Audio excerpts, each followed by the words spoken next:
can we take knowledge from non-Muslims? Can we take knowledge from non-Muslims?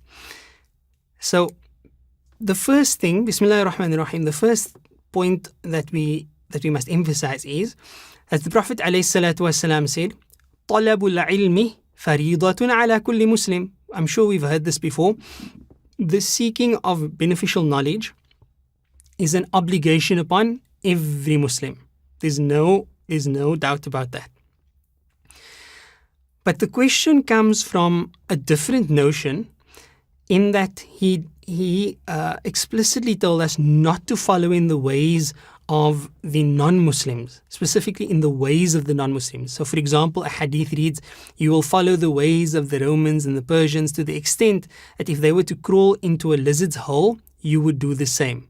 So how do we balance between the pursuit of knowledge, which is primarily sacred knowledge, but then also other sciences like what we refer to these days as secular sciences, while at the same time wanting to avoid the imitation of the kuffar because of a hadith such as the one that we mentioned? The answer to this is that we should focus on the beneficial factor of the knowledge. With the exception of a few branches of unlawful knowledge like magic and sorcery and the like, acquiring all forms of knowledge is considered obligatory, right?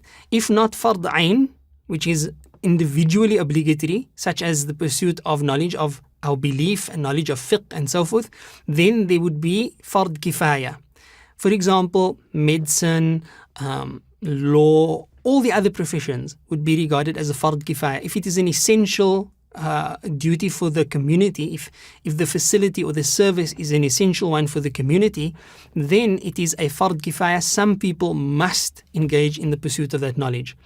And if you're sitting with non-Muslims offering this knowledge, right, then it's absolutely permissible to attain the knowledge from them. In relation to this, the Prophet ﷺ sought counsel from the Sahaba. Salman al-Farisi radiallahu ta'ala anhu, who was a Persian, embraced Islam. He sought counsel with him. He said religious knowledge should be taken from those who are reliable and trustworthy. So the Prophet ﷺ would take his counsel from them.